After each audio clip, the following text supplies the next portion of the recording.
Hi friends, പുതിയൊരു വീഡിയോയിലേക്ക് എല്ലാവർക്കും സ്വാഗതം. ശ്രേയ വിചാരിച്ചതുപോലെ തന്നെ ബാലൻ മാഷിനെ മണ്ഡപത്തിൽ കൊണ്ടുവന്ന് ഒളിപ്പിച്ച് വെക്കുകയാണ്. അങ്ങനെ ബാലൻ മാഷിന് 8 മണിക്കൂർ നേരത്തേക്ക് ബോധം വരില്ല. മുഹൂർത്തത്തിൻ്റെ അരമണിക്കൂർ മുന്നെയാണ് ബാലൻ മാഷിന് ബോധം വരികയുള്ളൂ. അതോടുകൂടി ബാലൻ മാഷിന് എൻ്റെയും അരവിന്ദിൻ്റെയും വിവാഹം നടത്തി തന്നേ മതിയാവും, അയാൾക്ക് വേറെ ഒന്നും ചെയ്യാൻ കഴിയില്ല എന്നൊക്കെ മനസ്സിൽ കണക്ക് കൂട്ടിയതുപോലെ ശ്രേയ ചെയ്യുകയാണ്. അങ്ങനെ എല്ലാവരും പിറ്റേ ദിവസം രാവിലെ തന്നെ കല്യാണത്തിനുള്ള എല്ലാ പ്രധാനപ്പെട്ട ആളുകളും വരികയാണ്. എല്ലാവരെയും ഹേമ സ്വീകരിക്കുകയാണ് കേട്ടോ. അപ്പോഴാണ് അനുവിനെ കാണുന്നത്. അല്ല അനു, എവിടെയാണ് നിന്റെ തുണിക്കച്ചവടക്കാരി? അവളെ ഒന്നും കാണാനില്ലല്ലോ. അവളെന്താ ഇതുവരെയും എണീറ്റില്ലേ? നിന്റെ അച്ഛനും ഇതുവരെയും കാണാനില്ലല്ലോ. അപ്പോൾ അനു പറയണേ, എന്തിനാ അമ്മ ഇങ്ങനെയൊക്കെ പറയുന്നത്? ചാരു ചേച്ചിയൊക്കെ എണീറ്റ് റെഡി ആയിട്ടുണ്ട്. അച്ഛനെ ഇപ്പോൾ ആകാശേട്ടൻ പോയി വിളിച്ചുകൊണ്ട് വരും. അല്ലാതെ അമ്മ ഇങ്ങനെയൊന്നും ചാടിത്തുള്ളേണ്ട ആവശ്യമില്ല എന്ന് പറഞ്ഞ് അനു അവിടെ നിന്ന് പോവാട്ടോ. ഈ സമയം രമേശൻ എല്ലാവരെയും സ്വീകരിക്കുകയാണ്. അപ്പോഴാണ് മെമ്പർ വരുന്നത്. അപ്പോൾ രമേശ് സ്ഥാനാർത്ഥിയായി പാർട്ടിയിൽ നിയമിച്ചിട്ടുണ്ട് എന്നുള്ള വലിയ കള്ളം ശ്രേയ പറഞ്ഞതുപോലെ മെമ്പർ പറഞ്ഞതൊന്നും മനസ്സിലാക്കാതെയാണ് രമേശൻ മെമ്പറെ സ്വീകരിക്കുന്നത്. അങ്ങനെ രമേശൻ, ഈ കല്യാണം കഴിയട്ടെ, നിന്റെ സ്ഥാനം ഉറപ്പിക്കുന്നുണ്ട് എന്നൊക്കെ ഒരു മുള്ളും മുനയും വെച്ച് സംസാരിക്കാൻ കേട്ടോ. എന്നിട്ടാണ് മെമ്പർ രമേശനോട് സംസാരിച്ചിട്ട് പോകുന്നത്. അപ്പോൾ രമേശ് മനസ്സിൽ ചിന്തിക്കുകയാണ്, ഇയാളെന്താ ഇപ്പോൾ ഇങ്ങനെ പറയുന്നത്? ഒരു മുള്ളും മുനയും വെച്ചിട്ടുള്ള ഒരു അർത്ഥം വെച്ചിട്ടുള്ള മറുപടിയാണല്ലോ ഒക്കെ മനസ്സിൽ ചിന്തിച്ചുകൊണ്ടാണ് രമേശൻ പോകുന്നത്. അങ്ങനെ അനുവിനോട് ഹേമ ചോദിക്കുന്നുണ്ട്, അല്ല നിന്റെ അച്ഛനെ കാണുന്നില്ലല്ലോ, നിന്റെ അച്ഛൻ ഇവിടെ ഉണ്ടോ, അതോ നിന്റെ അച്ഛൻ വീട്ടിലേക്ക് ഇന്നലെ രാത്രിയിൽ തന്നെ പോയോ എന്ന് ചോദിക്കുമ്പോൾ പെട്ടെന്ന് അനു അങ്ങ് പതർച്ചയോടുകൂടി പറയുകയാണ്, അച്ഛൻ ഇന്നലെ ഇവിടെ നിൽക്കാൻ കഴിയാത്തത് കൊണ്ട് വീട്ടിലേക്ക് പോയി. ഇനിയിപ്പോൾ ആകാശേട്ടൻ പോയി വിളിച്ചുകൊണ്ട് വരും. എനിക്കറിയാമായിരുന്നു അങ്ങേര് പോവുമെന്നുള്ളത്. അങ്ങേര് പലതും മനസ്സിൽ കണക്ക് കൂട്ടിയിട്ടുണ്ടാവും. പക്ഷേ ഒരു കാര്യമുണ്ട്, അങ്ങേര് താലി എടുത്ത് കൊടുക്കാതെ ഈ വിവാഹം നടക്കില്ലെന്നുള്ളത് പൊന്നു പറഞ്ഞിട്ടുള്ളതാണ്. അതുകൊണ്ട് ഈ വിവാഹമെങ്ങാനും മുടക്കാനാണ് അങ്ങേരുടെ ഉദ്ദേശമെങ്കിൽ പിന്നെ ഇവിടെ നടക്കുന്നത് തന്നെ വേറെ ആയിരിക്കും എന്ന് പറഞ്ഞ് ദേഷ്യപ്പെട്ട് സംസാരിക്കാൻ കേട്ടോ. അപ്പോഴാണ് അവിടേക്ക് ശ്രേയയുടെ അമ്മ വരുന്നത്. എന്താണ് ഇവിടെ പ്രശ്നം എന്ന് ചോദിക്കുമ്പോൾ, പ്രത്യേകിച്ചൊന്നുമില്ല. അല്ല, എൻ്റെ ഭർത്താവെന്ന് പറയുന്ന ആ ബാലൻ മാഷ് താലി എടുത്ത് കൊടുത്താലാണ് ഈ കല്യാണം നടക്കൂ എന്നുള്ളത് പൊന്നു പറഞ്ഞ കണ്ടീഷൻ ഉണ്ടല്ലോ, അതിനെക്കുറിച്ച് പറയുകയായിരുന്നു. അങ്ങേരാണെങ്കിലോ ഇവിടെ ഇല്ല. ഇന്നലെ രാത്രിയിൽ തന്നെ വീട്ടിലേക്ക് പോയത്രേ. എന്നിട്ടിപ്പോൾ ഇത്രയും നേരമായിട്ടും ഇവിടെ എത്തിയിട്ടില്ല. ആ ദേഷ്യത്തിലാണിപ്പോൾ ഞാൻ ഇവിടെ നിൽക്കുന്നത്. എന്തായാലും നമുക്ക് വരുന്നവരെ സ്വീകരിക്കാം എന്ന് പറഞ്ഞ് ശ്രേയയുടെ അമ്മയും കൂട്ടി ഹേമ ഇതിൽ പോയി നിൽക്കുകയാണ്. എന്നിട്ട് എല്ലാവരെയും സ്വീകരിക്കുകയാണ്. ഈ സമയം ചാരുവിൻ്റെ അടുത്തേക്ക് ആകാശ് വരികയാണ്. അല്ല അക്കുച്ചേട്ടൻ ഇതുവരെയും ബാലമാമയെ വിളിക്കാൻ വേണ്ടി പോയില്ലേ? പെട്ടെന്ന് തന്നെ ബാലമാമയെ വിളിച്ചുകൊണ്ട് വാ. അപ്പോൾ ആകാശ് പറയണ, ഞാൻ അച്ഛനെ 2-3 തവണയായി വിളിക്കുന്നു, പക്ഷേ അച്ഛൻ ഫോൺ എടുക്കുന്നില്ല. അപ്പോൾ ചാരു പറയണ, അത് പിന്നെ ബാലമാമ ഇപ്പോൾ കുളിക്കുകയായിരിക്കും. നീ എന്താ ഈ പറയുന്നത്? അച്ഛൻ ഈ സമയത്തല്ലല്ലോ കുളിക്കാറുള്ളത്. അത് രാവിലെ എണീറ്റ ഉടനെ തന്നെ അച്ഛൻ കുളിക്കുന്നതല്ലേ, പിന്നെ എന്താ നീ അങ്ങനെ പറയുന്നത്? അപ്പോൾ ചാരു പറയണ, അല്ല ഇന്നലെ രാത്രി ഒറ്റയ്ക്കായതുകൊണ്ട് തന്നെ ബാലമാമയ്ക്ക് ഉറക്കം കിട്ടിയിട്ടുണ്ടാവില്ല. അതുകൊണ്ട് ബാലമാമ ഇന്ന് എണീക്കാൻ നേരം വൈകിയിട്ടുണ്ടാവും. അതുകൊണ്ടായിരിക്കും ഈ സമയത്ത് കുളിക്കാൻ ഒരുങ്ങുന്നത്. അല്ലാതെ ഫോൺ എടുക്കാതിരിക്കില്ലല്ലോ. അതോ എന്തോ എനിക്കറിയില്ല. എങ്കിൽ ഒന്നുകൂടി വിളിച്ചു നോക്ക് എന്ന് പറഞ്ഞ് ആകാശിനെ കൊണ്ട് വിളിപ്പിക്കാൻ കേട്ടോ. അപ്പോഴും ബാലൻ്റെ ഫോൺ എടുക്കുന്നില്ല. അപ്പോൾ അച്ഛൻ ഇപ്പോഴും ഫോൺ എടുക്കുന്നില്ലല്ലോ. എന്തായാലും അക്കുച്ചേട്ടൻ ഇപ്പോൾ ബാലമാമയുടെ അടുത്തേക്ക് ചെല്ല്, എന്നിട്ട് 2 പേരും കൂടി ഇങ്ങോട്ട് പെട്ടെന്ന് വാ. അപ്പോൾ ആകാശ് ചോദിക്കും, അല്ല ചാരു, എന്തിനാണിപ്പോൾ അച്ഛനെയും കൂട്ടി ഇവിടേക്ക് വരുന്നത്? നമ്മളെന്തായാലും മുഹൂർത്ത സമയത്തിൻ്റെ തൊട്ട് മുന്നേ ആയിട്ട് നമ്മൾ പോവില്ലേ? പിന്നെ എന്തിനാ ഇപ്പോൾ ഇനി വീണ്ടും ഇങ്ങോട്ട് അച്ഛനെ കൊണ്ടുവരുന്നത്? നമുക്ക് 2 പേർക്കും അങ്ങ് പോയാൽ പോരെ അച്ഛൻ്റെ അടുത്തേക്ക്? ഇനിയിപ്പോൾ ഇവിടെ നിൽക്കേണ്ട ആവശ്യമില്ലല്ലോ. അപ്പോൾ ചാരു പറയണ, അത് പറ്റില്ല അക്കുച്ചേട്ടാ. അപ്പോൾ ശ്രേയ ബുദ്ധിയുള്ളവളാണ്, അവളെല്ലാം മനസ്സിലാക്കും. അപ്പോൾ ശ്രേയ അടുത്ത എന്തെങ്കിലും ഒരു പണി ഒപ്പിക്കും. എന്നിട്ട് ഈ കല്യാണം അവൾ വിചാരിച്ചതുപോലെ നടത്തുകയും ചെയ്യും. അപ്പോൾ പിന്നെ അത് വേണ്ട, അവൾക്ക് സംശയത്തിന് ഇട കൊടുക്കരുതല്ലോ. അതുകൊണ്ടാണ് ബാലമാമയെ ഇപ്പോൾ വിളിച്ചുകൊണ്ട് വരാൻ പറഞ്ഞത്. എന്നിട്ട് മുഹൂർത്ത സമയത്തിൻ്റെ കൃത്യസമയത്ത് തന്നെ നമുക്കെല്ലാവർക്കും ഇവിടെ നിന്നും പോവാം. അതോടുകൂടി പിന്നെ അവൾ എന്ത് ചെയ്യുമെന്നുള്ളത് നോക്കാമല്ലോ. അല്ലാതെ ആദ്യം തന്നെ അവൾക്ക് എല്ലാ സംശയത്തിനും ഇട്ടുകൊടുത്താൽ അവൾ എന്തെങ്കിലും ഒപ്പിക്കും. അതുകൊണ്ടാണ് ഞാൻ ഇങ്ങനെ പറയുന്നത്. പിന്നെ ആകാശ് ബാലമാഷിനെ വിളിക്കാൻ വേണ്ടി വീട്ടിലേക്ക് പോവുകയാണ് കേട്ടോ. ഈ സമയം ശ്രേയ ചമഞ്ഞൊരുങ്ങി മണവാട്ടി പെണ്ണിൻ്റെ വേഷത്തിൽ ഭംഗിയായിട്ട് തന്നെ നിൽക്കുകയാണ്. അപ്പോൾ ശ്രേയയുടെ അടുത്തേക്ക് ഹേമയും ശ്രേയയുടെ അമ്മയും കൂടി ചെല്ലുകയാണ് കേട്ടോ. എന്നിട്ട് ഹേമ പറയണ, നീ ഇപ്പോൾ അതിസുന്ദരിയായിട്ടുണ്ട്, പിന്നെ ആരെങ്കിലും കണ്ണു വെക്കുമ്പോഴാവോ അത്രയ്ക്ക് സുന്ദരിയായിട്ടുണ്ട്. എന്നിട്ട് ശ്രേയയുടെ അമ്മയോട് പറയണേ, എന്തായാലും പൊന്നൂനെ താഴേക്ക് ഇറക്കി കൊണ്ടുപോകുന്നതിൻ്റെ മുന്നേ ആദ്യം ഒന്ന് ഒഴിഞ്ഞിടാം, അല്ലെങ്കിൽ ആരുടെയെങ്കിലും കണ്ണുപെടും, അത്രയ്ക്ക് ഭംഗിയായിട്ടുണ്ട്. പൊന്നൂനെ ഇന്ന് കാണാൻ എൻ്റെ മോൻ്റെ ഭാഗ്യമാണ്, പൊന്നൂനെ പോലെ ഒരു പെണ്ണിനെ ഭാര്യയായി കിട്ടാൻ എന്നൊക്കെ പറഞ്ഞ് ഹേമ ശ്രേയ വല്ലാതെ പുകഴ്ത്തി സംസാരിക്കുകയാണ് കേട്ടോ. അപ്പോൾ ഇതൊക്കെ കേട്ടും കൊണ്ട് കുഞ്ഞുമോളും കല്ലും അവിടെ ഇരിക്കുന്നുണ്ട്. അപ്പോൾ കല്ലു പറയണ, അല്ലെങ്കിലും മേഡത്തെ കാണാൻ സുന്ദരിയല്ലേ എന്ന് പറയുമ്പോൾ ഹേമ പറയണ, അത് ശരി, നീ ഇവിടെ ഉണ്ടായിരുന്നോ കുഞ്ഞുമോളെ, ഞാൻ കണ്ടില്ല, പൊന്നുവിനെ ശ്രദ്ധിക്കുന്നതിൻ്റെ ഇടയിൽ നിങ്ങളൊക്കെ ഇവിടെ ഇരിക്കുന്നത് ഞാൻ കണ്ടില്ല എന്നൊക്കെ ഹേമ പറയട്ടോ. അല്ല, ശാന്തപ്പൻ എവിടെ, അങ്ങേരെ ഇതുവരെയും കാണാനില്ലല്ലോ, ഇവിടെ എവിടെയെങ്കിലും കുടിച്ച് ലെക്ക് കേട്ട് ബോധമില്ലാതെ കിടക്കുന്നുണ്ടാവും, ഇന്നലത്തെ കാര്യത്തിൻ്റെ പേരിൽ ഞാനും അങ്ങേരും തമ്മിൽ ഒന്ന് വഴക്കിട്ടിട്ടുണ്ട്. അപ്പോൾ ഹേമ പറയണേ, നിങ്ങളുടെ വഴക്കിടലൊക്കെ വീട്ടിൽ ചെന്നിട്ടായിക്കോ, ഇവിടെ വെച്ച് വേണ്ട. ഇപ്പോൾ ഞാൻ ശാന്തപ്പനെ ചോദിച്ചത് പൊന്നുവിനെ ദത്തുപുത്രിയാണെന്നും പറഞ്ഞല്ലേ ശാന്തപ്പൻ നടക്കുന്നത്. അപ്പോൾ അതിർമണ്ഡപത്തിലേക്ക് കയറുന്നതിൻ്റെ മുന്നേ അച്ഛൻ്റെ അനുഗ്രഹം വാങ്ങിയിട്ട് വേണം, അച്ഛനാണെന്നും പറയുന്ന ശാന്തപ്പൻ്റെ അനുഗ്രഹം വാങ്ങിയിട്ട് വേണം അതിർമണ്ഡപത്തിലേക്ക് കയറാൻ, അതിനു വേണ്ടിയാണ് ശാന്തപ്പനെ നോക്കുന്നത്. അപ്പോൾ കുഞ്ഞുമോൾ പറയാണ് കല്ലുവിനോട്, നീ പോയിട്ട് നിൻ്റെ അച്ഛൻ അവിടെ എവിടെയെങ്കിലും ഉണ്ടോ എന്ന് നോക്ക്, എങ്കിൽ അങ്ങേരോട് ഇവിടേക്ക് വരാൻ പറ എന്നും പറഞ്ഞ് കല്ലുവിനെ പറഞ്ഞു വിടാൻ കേട്ടോ. അങ്ങനെ കല്ലു അവിടെയൊക്കെ തിരഞ്ഞു നോക്കുകയാണ്, അപ്പോഴൊന്നും ശാന്തപ്പനെ കാണുന്നില്ല. അങ്ങനെ ചാരു അമൃതയുമായി സംസാരിക്കുന്നത് കല്ലു കാണുകയാണ് കേട്ടോ. അങ്ങനെ കല്ലു ചാരുവിൻ്റെ അടുത്തേക്ക് ചെന്നിട്ട് ചോദിക്കുകയാണ്, അല്ല അച്ഛനെങ്ങാനും കണ്ടോ എന്ന് ചോദിക്കുമ്പോൾ, നീ കല്ലു എന്നോട് അങ്ങേരുടെ കാര്യം തന്നെ ചോദിച്ചു പോവരുത്,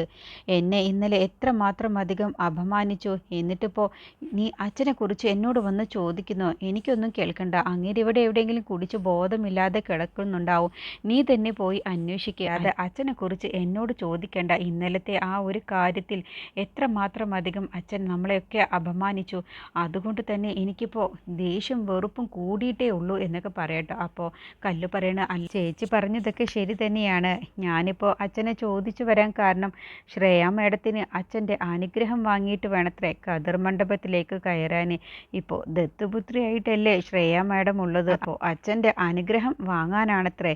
അപ്പോൾ ചാരു പറയണേ, നീ തന്നെ പോയി അന്വേഷിക്കുക എന്ന് പറഞ്ഞ് കല്ലുവിനെ പറഞ്ഞു വിടാൻ കേട്ടോ. അപ്പോൾ അമൃത പറയാണ് ചാരുവിനോട്, അല്ല ചാരു, എനിക്കിതൊക്കെ കാണുമ്പോൾ ശ്രേയ വിചാരിച്ചതുപോലെ കല്യാണം നടക്കുമെന്ന് എനിക്ക് തോന്നിപ്പോകുന്നു, അങ്ങനെയുള്ള കാര്യങ്ങളാണല്ലോ ഇപ്പോൾ നടന്നുകൊണ്ടിരിക്കുന്നത്. അപ്പോൾ ചാരു പറയണേ, അമൃത നീ വെറുതെ പേടിക്കാനൊന്നും നിൽക്കണ്ട, കല്യാണം ഒരിക്കലും നടക്കില്ല, ബാലമാമ താലി എടുത്ത് കൊടുക്കാതെ ഒരിക്കലും ഈ കല്യാണം നടക്കില്ല, അപ്പോൾ പിന്നെ എങ്ങനെയാണ് ഈ കല്യാണം നടക്കുക, അങ്ങനെയുള്ളൊരു വിശ്വാസത്തിലാണ് ചാരു അടക്കം എല്ലാവരും നിൽക്കുന്നത്.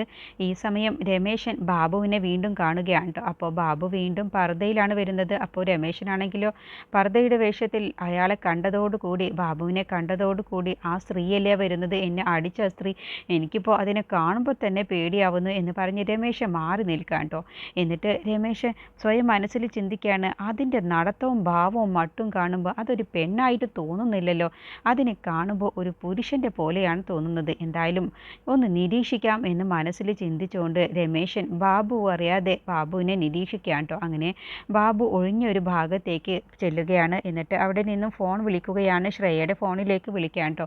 അപ്പോൾ ഇതെല്ലാം തന്നെ രമേശൻ മറിഞ്ഞു നിന്ന് കാണുകയാണ്. അപ്പോൾ ഫോൺ അടിക്കുമ്പോൾ പെട്ടെന്ന് ശ്രേയ ഫോൺ എടുക്കുന്നില്ല, റിങ് ചെയ്യുമ്പോൾ ഫോൺ എടുക്കുന്നില്ല കേട്ടോ. അപ്പോൾ ശ്രേയ എടുക്കുന്നില്ല എന്ന് കാണുമ്പോൾ ബാബുവിൻ്റെ മുഖം മൂടി വെച്ചിരിക്കുന്ന ആ തുണിയെടുത്തങ്ങ് മാറ്റുകയാണ്. അതോടുകൂടി രമേശൻ അങ്ങ് ഞെട്ടിപ്പോവാൻ കേട്ടോ. ഇതെന്താ മീശയും താടിയുമുള്ള സ്ത്രീയോ, ഇതിപ്പോൾ ആദ്യമായിട്ടാണല്ലോ കാണുന്നത് എന്ന് പറഞ്ഞുകൊണ്ട് രമേശൻ അവിടെ നിന്ന് പെട്ടെന്ന് അങ്ങ് പോവാൻ ഒരുങ്ങുമ്പോൾ പെട്ടെന്നാണ് രമേശന് കത്തുന്നത്, അയ്യോ ഇത് സ്ത്രീയല്ലല്ലോ, ഇത് ആണാണല്ലോ, മീശയും താടിയുമുള്ള ആണാണല്ലോ, ഇവനെ ഞാൻ എവിടെയോ കണ്ടിട്ടുണ്ടല്ലോ എന്നൊക്കെ ചിന്തിച്ചുകൊണ്ടാണ് കേട്ടോ രമേശൻ ഇങ്ങനെ നിൽക്കുന്നത്. ഞാനിപ്പോൾ ഇത് പെണ്ണല്ല, സ്ത്രീയല്ല, ഇതൊരു ആണാണെന്നുള്ളത് ഞാൻ എങ്ങനെ എല്ലാവരോടും പറയും, ആരോട് പറയും ഞാൻ ഈശ്വര എന്നൊക്കെ ടെൻഷനായിട്ടാണ് കേട്ടോ രമേശൻ നിൽക്കുന്നത്. അങ്ങനെ ബാബു ശ്രേയയോട് ഫോണിൽ സംസാരിക്കുകയാണ്. അങ്ങനെ ശ്രേയ അവിടെ ഇരിക്കുന്നവരോട് പറയണേ, നിങ്ങളൊന്ന് പുറത്ത് നിൽക്ക്, എനിക്കൊന്ന് സംസാരിക്കണം എന്ന് പറഞ്ഞ് അവരെ പുറത്തേക്കാക്കാം കേട്ടോ. എന്നിട്ട് ശ്രേയ ബാബുവിൻ്റെ കോളെടുത്ത്, എന്തിനാണാവോ ഇപ്പോൾ വിളിച്ചത് എന്ന് ചോദിക്കുമ്പോൾ, എന്താ മേഡം ഉറങ്ങിപ്പോയോ എന്ന് ചോദിക്കുമ്പോൾ, ചോദിക്കുമ്പോൾ നീ എന്താ ഇന്നലെ ഞാൻ നിന്നോട് ചോദിച്ചതിന് നീ എന്നോട് തിരിച്ചു ചോദിക്കുകയാണ്. അയ്യോ മേഡം, അങ്ങനെ ഉദ്ദേശിച്ചിട്ടല്ല. അല്ല, ഇന്നലെ മേഡം തീരെ ഉറങ്ങിയിട്ടുണ്ടായിരുന്നില്ലല്ലോ, അപ്പോൾ പിന്നെ ഈ സമയത്ത് മേഡം ഉറങ്ങിപ്പോയി എന്ന് ഞാൻ കരുതി. ഫോൺ റിങ് ചെയ്തപ്പോൾ പെട്ടെന്ന് മേഡം എടുത്തില്ലല്ലോ, അപ്പോൾ ഞാൻ കരുതിയത് മേഡം ഉറങ്ങിയതായിരിക്കുമെന്നാണ്. അപ്പോൾ ശ്രേയ പറയണേ, നീ സംസാരിക്കുന്നതിൻ്റെ അർത്ഥവും ശൈലിയൊക്കെ എനിക്ക് മനസ്സിലായി. പക്ഷേ ബാബുക്കുട്ട, നീ ഒന്ന് ഓർത്തോ, നിന്നെ പോലീസുകാർ ഇപ്പോഴും അന്വേഷിച്ചു കൊണ്ടിരിക്കുകയാണ്. എൻ്റെ ഒറ്റ ഒരു ഫോൺ കോൾ മതി നീ വീണ്ടും അകത്താവാൻ. അത് എന്നെ കൊണ്ട് ചെയ്യിപ്പിക്കരുത്. അത് കേട്ടപ്പോൾ ബാബുക്കുട്ടൻ അങ്ങ് പേടിക്കുകയാണ് കേട്ടോ. ഇവളോട് ഇപ്പം ഞാൻ ഏറ്റുമുട്ടിയാൽ ചിലപ്പോൾ ഇവളെന്നെ അകത്താക്കും. അതുകൊണ്ട് ഇവളോട് നയത്തിൽ പെരുമാറുന്നതാണ് നല്ലത് എന്ന് മനസ്സിൽ ചിന്തിച്ചുകൊണ്ട് പെട്ടെന്ന് ബാബുക്കുട്ടൻ, അയ്യോ മേഡം, അങ്ങനെ ഒരു അർത്ഥത്തിലല്ല ഞാൻ മേഡത്തിനോട് ചോദിച്ചതും. പെട്ടെന്ന് മേഡം ഫോൺ എടുക്കാതിരുന്നത് കൊണ്ട് ഞാൻ അങ്ങനെ ചോദിച്ചെന്നേ ഉള്ളൂ. അല്ലാതെ എന്നോട് ഇന്നലെ രാത്രിയിൽ ചോദിച്ചതിന് ഞാൻ പകരം ചോദിച്ചതൊന്നുമല്ല മേഡം എന്ന് പറയുമ്പോൾ, അതിരിക്കട്ടെ, നീ ഇപ്പോൾ എന്തിനാണ് എനിക്ക് വിളിച്ചത്? അല്ല, മാഷിനെ തിരഞ്ഞ് ആകാശ് വീട്ടിലേക്ക് പോയിട്ടുണ്ട്. ഇനിയിപ്പോൾ ആകാശിന് എന്താണ് ചെയ്യേണ്ടത്? ഇപ്പം തന്നെ അവനെ പൊക്കണോ അതോ അവൻ തിരിച്ചു വരുന്ന വഴിയിലാണോ പൊക്കേണ്ടത്? അപ്പോൾ ശ്രേയ പറയണ, ഇപ്പോൾ അവന് ഒന്നും ചെയ്യേണ്ട. അവൻ വീട്ടിൽ പോയി ബാലൻ മാഷിനെ തിരയും. ആ സമയത്ത് ബാലൻ മാഷിനെ അവിടെ കാണാനില്ല എന്ന് കാണുമ്പോൾ അവനൊരു വെപ്രാളപ്പെടലുണ്ട്. അവൻ്റെ ആ ടെൻഷനൊക്കെ ഒന്ന് കാണണം. ഇപ്പോൾ അവനെ കിഡ്നാപ്പ് ചെയ്യേണ്ട. ഞാൻ പറയുന്ന സമയത്ത് അവനെ അങ്ങ് പൊക്കിയാൽ മതി എന്ന് പറഞ്ഞിട്ടാണ് ഫോൺ വെക്കുന്നത്. എന്നിട്ട് ശ്രേയയ്ക്ക് ബാബുക്കുട്ടൻ പറഞ്ഞ ആ വാക്കുകൾ ഒട്ടും തന്നെ ഇഷ്ടപ്പെട്ടിട്ടില്ല കേട്ടോ. അങ്ങനെ ഫോൺ വെച്ച ശേഷം സ്വയം മനസ്സിൽ ചിന്തിക്കുകയാണ്, അവന് ഞാനൊരു അവസരം അയഞ്ഞു കൊടുത്തു എന്ന് കരുതിയപ്പോൾ അവൻ എൻ്റെ തലയിൽ കയറി ഭരിക്കാൻ വരുന്നു. എന്നോടാണ് അവൻ്റെ കളി എന്നൊക്കെ മനസ്സിൽ ചിന്തിച്ചുകൊണ്ടാണ് കേട്ടോ ശ്രേയ അവിടെ നിൽക്കുന്നത്. പിന്നീട് ചാരുവും അമൃതയും കൂടി സംസാരിക്കുകയാണ്. അപ്പോൾ ആകാശ് തിരിച്ചു വരാത്തത് കൊണ്ട് ചാരു വെപ്രാളപ്പെടുകയാണ്. എന്നിട്ട് ആ ബാലമാഷിൻ്റെ ഫോണിലേക്ക് വിളിക്കുകയാണ്. അപ്പോൾ അമൃത കരുതുന്നത് ശാന്തപ്പൻ്റെ ഫോണിലേക്കാണ് വിളിക്കുന്നത് എന്നാണ് കേട്ടോ. അപ്പോൾ അമൃത ചോദിക്കുകയാണ്, നിൻ്റെ അച്ഛനെ കാണാതായി എന്ന് കേട്ടപ്പോൾ നിനക്ക് ടെൻഷനായില്ലേ? നിൻ്റെ അച്ഛൻ്റെ ഫോണിലേക്കാണോ വിളിക്കുന്നത്? അപ്പോൾ എന്താ അമൃത നിനക്ക്? എനിക്കെന്താ അങ്ങേരെ വിളിക്കേണ്ട ആവശ്യം എന്താണുള്ളത്? ഒന്നാമത് എൻ്റെ ഫോൺ കണ്ടാൽ തന്നെ അയാൾ എടുക്കില്ല. പിന്നെ അയാൾ അതുകൂടി വിറ്റ് ഇപ്പോൾ കൂസായിട്ട് എവിടെയെങ്കിലും വീണ് കിടക്കുന്നുണ്ടാവും. അല്ല, ഞാൻ അങ്ങേരെയൊന്നുമല്ല വിളിച്ചത്, ഞാൻ ബാലമാമയാണ് വിളിച്ചത്. അങ്ങനെ അവർ സംസാരിക്കുമ്പോഴാണ് അവിടേക്ക് ഹേമ വരുന്നത്. ഹേമ എന്നിട്ട് ദേഷ്യത്തിൽ ചാരുവിനോട് ചോദിക്കുകയാണ്, എന്താടി നിൻ്റെ ബാലമാമ ഇതുവരെയും എത്തിയില്ലല്ലോ, അങ്ങേരെ എന്താണ് വരാത്തത്? അങ്ങേരെ ആരോട് ചോദിച്ചിട്ടാണ് നിങ്ങൾ വീട്ടിലേക്ക് പറഞ്ഞു വിട്ടത്? നീയും നിൻ്റെ ബാലമാമയും ഈ കല്യാണം മുടക്കാൻ എന്തെങ്കിലും പ്ലാൻ ചെയ്യുന്നുണ്ടെങ്കിൽ അതൊരിക്കലും നടക്കാൻ പോകുന്നില്ല. അങ്ങനെ വല്ലതും ചെയ്യാനാണ് നിങ്ങളുടെ ഉദ്ദേശമെങ്കിൽ ഈ ഹേമ ആരാണെന്നുള്ളത് നിങ്ങൾ അറിയും എന്നൊക്കെ പറഞ്ഞ് ചാരുവിനോട് ദേഷ്യപ്പെടുകയാണ് കേട്ടോ. അപ്പോൾ അമൃത പറയാണ്, എന്താ ആൻറ്റി ഈ പറയുന്നത്? കല്യാണം മുടക്കാനൊന്നും ഇവർ നോക്കില്ലല്ലോ, അതുകൊണ്ടല്ലേ ഇവരിവിടേക്ക് വന്നിട്ടുള്ളത്. കല്യാണം മുടക്കാനാണെങ്കിൽ പിന്നെ ഇവർക്ക് ഇവിടേക്ക് വരേണ്ട ആവശ്യമില്ലല്ലോ എന്നൊക്കെ പറഞ്ഞ് അമൃത ഹേമയെ അങ്ങ് പറഞ്ഞു വിടുകയാണ് കേട്ടോ. അപ്പോഴാണ് അവിടേക്ക് രമേശൻ വരുന്നത്. അപ്പോൾ രമേശൻ വെപ്രാള പിടിച്ച് പോകുന്നത് കാണുമ്പോൾ ചാരു ചോദിക്കുകയാണ്, എങ്ങോട്ടാണ് രമേശ് ഏട്ടാ എന്ന് ചോദിക്കുമ്പോൾ, ഞാൻ ശ്രേയ മേഡത്തെ കണ്ട് ഒരു പ്രധാനപ്പെട്ട കാര്യം സംസാരിക്കാനാണ്. പ്രധാനപ്പെട്ട കാര്യം എന്താണത്? ഇന്നലെ തന്നെ കണ്ടില്ലേ? വെറുതെ ഒരു കുഴിയിൽ പോയി ചാടണ്ട. ശ്രേയ മേഡത്തിനോട് സംസാരിക്കുമ്പോൾ സൂക്ഷിച്ച് സംസാരിക്കണം. അതുകൊണ്ട് എന്ത് പറയാനാണ് പോകുന്നത് എന്ന് അമൃത ചോദിക്കാണ്ട്. അപ്പോൾ രമേശൻ പറയണ്, അത് നിങ്ങളോട് തൽക്കാലം പറയാൻ പറ്റില്ല. എനിക്ക് ഇക്കാര്യം ശ്രേയ മേഡത്തിനോട് നേരിട്ട് പറയാനുള്ളതാണ്. ഒരു വലിയ രഹസ്യം തന്നെയാണ് ഞാൻ ശ്രേയ മേഡത്തിനോട് പറയാൻ പോകുന്നത്. അപ്പോൾ അമൃത പറയാണ്, ഇന്നലെ കിട്ടിയത് പോരാഞ്ഞിട്ടാണോ ഇനി വീണ്ടും ഇന്ന് ശ്രേയയുടെ അടുത്തേക്ക് പോകുന്നത്? നിൻ്റെ കരുനാവ് വിളിച്ച് വളയ്ക്കാതെ. എനിക്കറിയാം എന്താണ് ശ്രേയ മേഡത്തിനോട് സംസാരിക്കാനുള്ളത് എന്നുള്ളത്. ഞാൻ പറഞ്ഞോളാം, നിങ്ങളുടെ ഒരു സഹായവും വേണ്ട എന്നൊക്കെ പറഞ്ഞ് രമേശ് നേരെ ശ്രേയയുടെ അടുത്തേക്ക് ചെല്ലുകയാണ് കേട്ടോ. എന്നിട്ട് ശ്രേയ തനിച്ച് നിൽക്കുന്ന ആ സമയത്ത് ശ്രേയോട് ഇക്കാര്യം പറയുകയാണ്. ബാബുക്കുട്ടൻ്റെ കാര്യമാണ് പറയാനൊരുങ്ങുന്നത്.